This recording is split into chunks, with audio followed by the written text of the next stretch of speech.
दोस्तों, दक्षता परीक्षा में पाठ पुस्तक से प्रश्न पूछे जाते हैं। पिछले दो वीडियो में हमने पाठ पुस्तकों से एकत्रित किए गए वस्तुनिष्ठ प्रश्नों के 200 क्वेश्चन आपको दिए हैं। आज फिर हम 100 क्वेश्चन आपको सॉल्व करेंगे, क्योंकि हमने 400 क्वेश्चन इकट्ठा किए हैं, जिसमें से 100 क्वेश्चन हम प्रत्येक दिन साझा कर रहे हैं। आइए बगैर किसी देरी के वीडियो की शुरुआत करते हैं। कक्षा 1 से 8 तक की पाठ्य पुस्तक से जो प्रश्न एकत्रित किए गए हैं उसे हम सॉल्व करते हैं। नेक्स्ट क्वेश्चन है, लेखक के मित्र लक्ष्मी नारायण क्या खेलने लेखक के घर आए थे। पाठ्य पुस्तक आधारित प्रश्न है। लेखक के मित्र थे लक्ष्मी नारायण, लेखक के घर आते हैं शतरंज खेलने के लिए। सही जवाब है ऑप्शन बी। तिवारी जी ने लेखक को साइकिल चलाना सिखाने की जिम्मेदारी किसे सौंपी। तिवारी जी ने लेखक को साइकिल चलाना सिखाने की जिम्मेदारी उस्ताद को सौंपी कि वे लेखक को साइकिल चलाना सिखाएंगे। नेक्स्ट क्वेश्चन है, टांगे पर कौन बैठा था। टांगे पर बच्चे और लेखक की पत्नी बैठी हुई थी। डॉक्टर एपीजे अब्दुल कलाम का जन्म किस राज्य में हुआ था। डॉक्टर एपीजे अब्दुल कलाम तमिलनाडु के थे। बचपन में कलाम के पक्के मित्र कौन थे। बचपन में कलाम के जो पक्के मित्र थे वे रामानंद शास्त्री, अरविंदन, शिव प्रकाशन, तीनों के तीनों थे। अनूठी का अर्थ क्या होता है। अनूठी का अर्थ होता है अनोखा। सही जवाब है ऑप्शन सी। वर्षा बहार के लेखक कौन है। पाठ्य पुस्तक के शीर्षक हैं वर्षा बहार, इसके लेखक हैं मुकुटधर पांडे।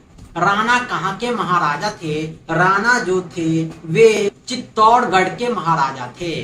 हाड़ा राजपूतों की राणा से नाराजगी का कारण क्या था। हाड़ा राजपूत का राणा से नाराजगी का कारण था बूंदी पर आक्रमण। नेक्स्ट क्वेश्चन है, बूंदी का नकली किला क्यों बनाया गया। बूंदी का नकली किला इसलिए बनाया गया कि राणा की प्रतिज्ञा पूर्ण की जा सके।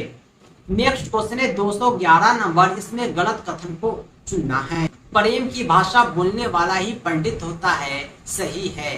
निंदा करनी चाहिए, कभी नहीं करनी चाहिए। किसी भी बात को सोच समझकर बोलनी चाहिए, ये बिल्कुल सही है। सज्जन व्यक्ति जो टूटता रहता है, जबकि दुर्जन व्यक्ति टूटता है तो जुड़ता नहीं है। बिल्कुल सही, यानी गलत कथन ऑप्शन बी है, बाकी सब अपनी जगह सही है। नेक्स्ट क्वेश्चन है, जन्म बाधा की रचना किसकी है। जन्म बाधा आपके पाठ्य पुस्तक के शीर्षक हैं, पाठ हैं। यह किसकी रचना है। इसके रचनाकार सुधा हैं। जन्म बाधा की पात्र गुड़िया किसे पत्र लिखती है। जन्म बाधा की प्रमुख पात्र है जिसका नाम गुड़िया है।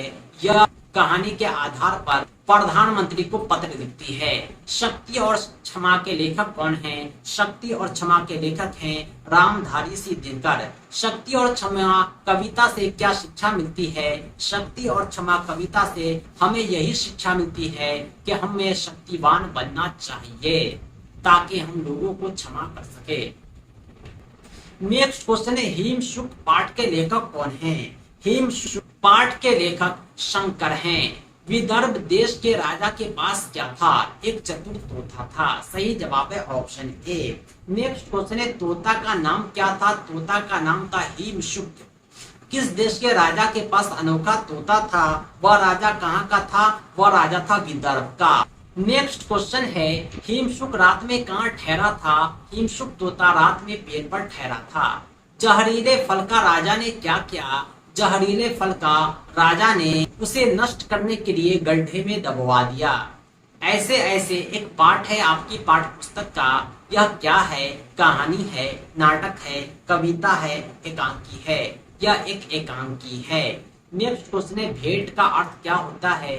भेंट का अर्थ होता है पुरस्कार। नेक्स्ट क्वेश्चन है 24 नंबर 224, बूढ़ी पृथ्वी का दुख के लेखक कौन है।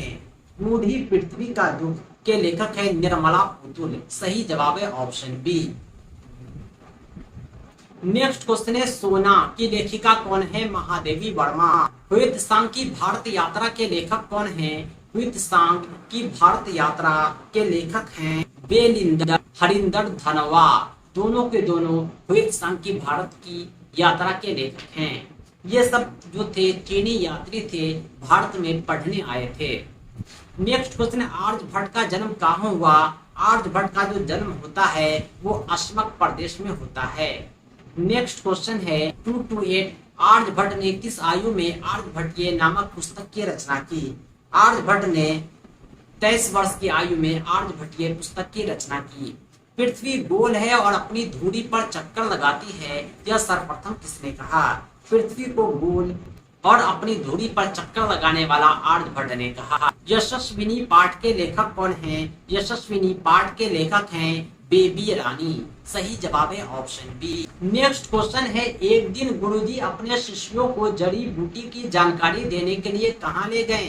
पाठ के आधार पर आप सही उत्तर तलाश सकते हैं। इसमें गुरुजी अपने शिष्यों को जड़ी बूटी की जानकारी देने के लिए जंगल ले जाते हैं।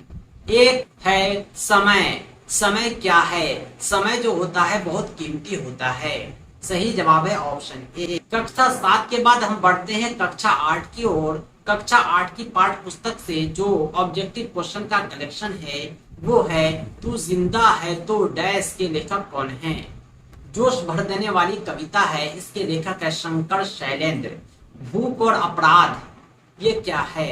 भूख और अपराध ये दोनों बुरे हैं। कारवां का अर्थ क्या होता है। कारवां का अर्थ होता है काफिला। ईदगाह पाठ के लेखक कौन हैं।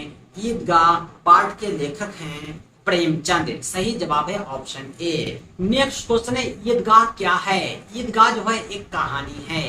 रमजान कितने दिनों का होता है। ये 29 या 30 दिनों का होता है। रमजान में मुसलमान रोजा रखते हैं, ये 29 या 30 दिनों का होता है। यह डिपेंड करता है चांद पर। ईदगाह पर क्या पढ़ा जाता है। ईदगाह पर नमाज पढ़ा जाता है। हामिद बाजार से क्या लेकर आया। ईदगाह के दिन हामिद जब बाजार जाता है तो वह बाजार से चिमटा लेकर आता है ताकि उसकी माँ चिमटे के सहारे रोटी बनाए, उसके हाथ ना जले। नेक्स्ट क्वेश्चन है हामिद अपने चिमटे को कंधे पे रखकर क्या कहता है। हामिद जब चिमटे को कंधे पे रखता है तो कहता है कि ये बंदूक है। हामिद ने चिमटा किसके लिए खरीदा था। अपनी माँ के लिए। दादी अमीना ने हामिद को गले लगा लिया क्योंकि हमीदा की अकल देखकर कि वो दूसरों का ख्याल करता है, अपने खिलौने की नहीं। ईदगाह किसे कहते हैं। ईदगाह जहां ईद की नमाज पढ़ी जाती है। पाठ्य पुस्तक से ये छोटे छोटे प्रश्न काफी इम्पोर्टेंट है। ईद के दिन अमीना क्यों उदास थी। ईद के दिन अमीना इसलिए उदास थी कि इसके घर में एक भी दाना नहीं था। सिजदा का अर्थ क्या होता है। सिजदा का अर्थ होता है सर झुकाना। खिलौने किस चीज से बने होते हैं। खिलौने मिट्टी से बने होते हैं। वर्दी का समानार्थी है पोशाक। नेक्स्ट क्वेश्चन है ईद कैसा त्योहार है। ईद जो है खुशी का त्योहार है। हामिद के परिवार में कौन कौन था। पाठ के आधार पर हामिद के परिवार में उसकी केवल दादी थी। सही जवाब है ऑप्शन बी। नेक्स्ट क्वेश्चन है कर्मवीर किसकी रचना है। कर्मवीर जो है अयोध्या सिंह उपाध्याय की रचना है। कर्मवीर किससे नहीं डरते हैं। कर्मवीर जो होते हैं शत्रु से नहीं डरते हैं। कर्मवीर अपने समय को कभी बर्बाद नहीं करते, साथ ही साथ बर्बाद नहीं करते। ये दोनों सही होगा। नेक्स्ट क्वेश्चन है 253 कर्मवीर अपने समय को क्या बर्बाद करते हैं या बर्बाद नहीं करते। सही जवाब है ऑप्शन बी। कर्मवीर जो होते हैं अपने समय को अनमोल समझते हैं, कभी बर्बाद नहीं करते। नेक्स्ट क्वेश्चन है देशों को संपन्न बनाने में किसका हाथ है। देशों को संपन्न बनाने में कर्मवीर का हाथ है। नेक्स्ट क्वेश्चन है आन का अर्थ होता है प्रतिज्ञा। कर्मवीर के हाथ में कोयला क्या बन जाता है। कर्मवीर के हाथ में कोयला शुद्ध बन जाता है।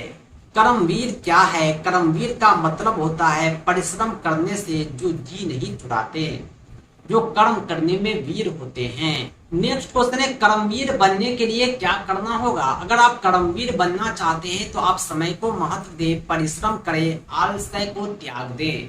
ये तीनों काम करके आप कर्मवीर बन सकते हैं। वीर का विपरीत होता है कायर। वीर का मतलब होता है पहलवान, कायर यानी डरपोक। महात्मा गांधी क्या थे। कर्मवीर थे। नेक्स्ट क्वेश्चन है बाल गोविंद भगत किसकी रचना है। राम वृक्ष बेनीपुरी की रचना है। बाल गोविंद भगत कौन थे। बाल गोविंद भगत पाठ्य पुस्तक के आधार पर गृहस्थ थे। बाल गोविंद भगत किसे अपना आदर्श मानते थे। बाल गोविंद भगत कबीर को अपना आदर्श मानते थे। अगला क्वेश्चन है बाल गोविंद हर वर्ष कितने कोस पैदल चलकर गंगा स्नान करने जाते थे? बाल गोविंद भगत जो थे 30 कोस पैदल चलकर गंगा स्नान करने जाते थे। बाल गोविंद जाड़े के दिनों में क्या ओढ़ते थे? बाल गोविंद जो थे जाड़े के दिनों में काला कंबल ओढ़ते थे। बाल गोविंद बेटे की मृत्यु होने पर क्या कर रहे थे? बाल गोविंद के जब बेटे की मृत्यु हो जाती है तो वो गीत गा रहे थे। कबीर सदैव क्या गाते थे? कबीर जो थे सदैव दोहा और पद गाते थे। कबीर के दोहे आपने भी सुने होंगे। बाल गोविंद बेटा के श्राद्ध कर्म करने के बाद पुत्रों के भाई से क्या कहता है? बाल गोविंद जब बेटा का श्राद्ध कर्म करता है तो वो अपने पुत्रों के भाई से कहता है कि दूसरी शादी कर दो। पुत्रों के भाई से कहता है कि अपनी बहन की तुम दूसरी शादी कर दो। कमली का क्या अर्थ है? कमली का अर्थ है कंबल। सही जवाब है ऑप्शन बी। नेक्स्ट क्वेश्चन है बाल गोविंद बेनीपुरी की कैसी रचना है? यह जो है रेखा चित्र है। रेखा चित्र ऐसी रचना को कहते हैं जिसमें किसी जीवन काल को लिखा जाता है। नेक्स्ट क्वेश्चन है हुंडरू क्या है? हुंडरू जो है यह झारखंड में है। एक जो है बहुउद्देशीय परियोजना है जो बड़ा सा बांध बना हुआ है। हुंडरू झारखंड राज्य के किस जिले में है? हुंडरू झारखंड राज्य के नागपुर में है। नेक्स्ट क्वेश्चन है 73 नंबर हुंडरू का जलप्रपात किस नदी पर है? स्वर्ण रेखा नदी पर है। हुंडरू की शोभा है। नेक्स्ट क्वेश्चन है हुंडरू की शोभा प्रकृति प्रदत्त है। हुंडरू क्यों प्रचलित है? जलप्रपात के कारण। सही जवाब है ऑप्शन ए। नेक्स्ट क्वेश्चन है हुंडरू का जलप्रपात रांची से कितनी दूरी पर स्थित है? हुंडरू का जलप्रपात रांची से 27 किलोमीटर की दूरी पर स्थित है। नेक्स्ट क्वेश्चन है हुंडरू के लोग कैसे हैं? हुंडरू के लोग गरीब और सीधे साधे हैं। सही जवाब है ऑप्शन डी। हुंडरू का जलप्रपात क्या है? ये जो है आपकी पाठ्य पुस्तक में हुंडरू का जलप्रपात ये एक यात्रा वृत्तांत है। यानी हुंडरू जलप्रपात की कोई यात्रा करता है और इस यात्रा के रिलेटेड अपने अनुभव साझा करता है, उसे यात्रा वृत्तांत कहते हैं। आप कहीं घूमने जाएंगे और हम पूछेंगे कि बतलाओ इसके बारे में, आप जो कुछ भी बताएंगे वो यात्रा वृत्तांत है। नेक्स्ट क्वेश्चन है नीलिमा का क्या अर्थ है? नीलिमा का अर्थ होता है नीला पान। उद्गम स्थान किसे कहते हैं? जहां से नदियां निकलती है उसे उद्गम स्थान कहते हैं। नेक्स्ट क्वेश्चन है हुंडरू का झरना कितनी ऊंचाई से गिरता है? हुंडरू का झरना जो है वह 243 फीट की ऊंचाई से गिरता है। नेक्स्ट क्वेश्चन है साध का अर्थ क्या है? साध का अर्थ होता है लक्ष्य। बिहारी के दोहे किसकी रचना है? बिहारी के दोहे बिहारी की रचना है। नेक्स्ट क्वेश्चन है भव का पर्यायवाची क्या है? भव का पर्यायवाची होता है संसार। नेक्स्ट क्वेश्चन है ठेस रचना किसकी है? आंचलिक कहानी है। सिरचन कहाँ रहता है? सिरचन गांव में रहता है। सिरचन क्या था? तो एक कारीगर था। सिरचन क्या था? सिरचन एक कारीगर था। नेक्स्ट क्वेश्चन है सिरचन क्या बनाता था? सिरचन शीतल पाटी, पर्दा, मोढ़े सभी बनाता था। लोग शौक से सिरचन से क्या बनवाते थे? लोग शौक से सिरचन से शीतल पाटी और चिट दोनों बनवाते थे। चिट पर्दा को कहते हैं। नेक्स्ट क्वेश्चन है रेणु जी सिरचन को क्यों बुलाते हैं? रेणु जी सिरचन को इसलिए बुलाते हैं कि 3 जोड़ी चिक और पटेर की शीतल पाटी बनाने के लिए। सही जवाब है ऑप्शन बी। पाठ्य पुस्तक के आधार पर अगला प्रश्न है लोग शौक से चिक और शीतल पाटी बनाकर कहाँ भेजते थे?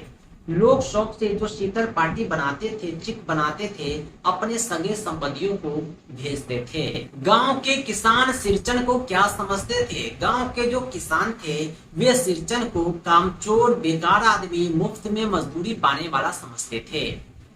सही जवाब है ऑप्शन डी। सिरचन को पान की बीड़ा किसने दिया था? सिरचन को पान की बीड़ा मानू दीदी ने दिया था। सिरचन मानू दीदी को स्टेशन पर गाड़ी में क्या देता है? सिरचन जो है स्टेशन पर गाड़ी में शीतल पाटी, चिक और उसकी आसनी देता है। सही जवाब है ऑप्शन डी।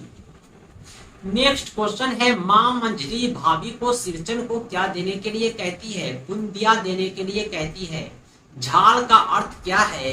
296 नंबर क्वेश्चन है। झाल का अर्थ होता है कड़वा। सिरचन को क्या पसंद था? सिरचन को घी का खखोरन और चूड़ा दही दोनों पसंद था। बच्चों की दुआ किसकी रचना है? मोहम्मद इकबाल की रचना है। लब पे आती है दुआ बन के तमन्ना मेरी, जिंदगी शम्मा की सूरत हो दुआ खुदाया मेरी। ये दुआ जो है कक्षा 8 की पाठ्य पुस्तक में है और इसके रचनाकार अल्लामा इकबाल हैं। नेक्स्ट क्वेश्चन है, इल्म का अर्थ क्या होता है? इल्म का अर्थ होता है शिक्षा। नेक्स्ट क्वेश्चन, लेखक अल्लाह से क्या आग्रह करता है? लेखक अल्लाह से यही आग्रह करता है कि बुराई से बचाया जाए, गरीबों की भलाई की जाए, परोपकार किया जाए। सही जवाब है ऑप्शन डी। दोस्तों ये थे 100 प्रश्न जो पाठ्य पुस्तक आधारित थे। दक्षता परीक्षा में पाठ्य पुस्तक से 5-7 क्वेश्चन पूछे जाते हैं। अब तक हमने आपको कुल 300 प्रश्न दे चुके हैं। पाठ्य पुस्तक आधारित प्रश्न का पार्ट 1 पार्ट 2 आप इस वीडियो के डिस्क्रिप्शन में देख सकते हैं, हमारे चैनल पर देख सकते हैं। दोस्तों हम दक्षता परीक्षा की कंप्लीट तैयारी कराते हैं। अभी हाल ही में हम OMR बेस्ड टेस्ट सीरीज की शुरुआत कर रहे हैं। आप इसमें सम्मिलित होने के लिए संपर्क करें 7631314948 पर। OMR शीट पर 2 घंटे में 100 प्रश्न आपको खुद से सॉल्व करने हैं। पाठ्यक्रम आधारित प्रश्न होंगे, प्रत्येक विषय के प्रत्येक टॉपिक से लिए गए प्रश्न होंगे। आपको खुद का मूल्यांकन करने का अवसर मिल रहा है। दोस्तों unofficial question paper test paper के नाम से हम आप तक पहुंचाएंगे। आप हमसे संपर्क करें। इसी तरह दक्षता एग्जाम की बेहतर तैयारी के लिए हमारे चैनल को सब्सक्राइब करें, हमारे वीडियो को लाइक करें, दोस्तों में साझा करें। दोस्तों हम ऑल टीचिंग एग्जाम की तैयारी कराते हैं, टेट सीटेट की तैयारी कराते हैं, BPSC टीचर की तैयारी कराते हैं। कंप्लीट PDF और प्रिंटेड नोट्स किसी भी परीक्षा का हमसे प्राप्त कर सकते हैं। बहुत बहुत धन्यवाद।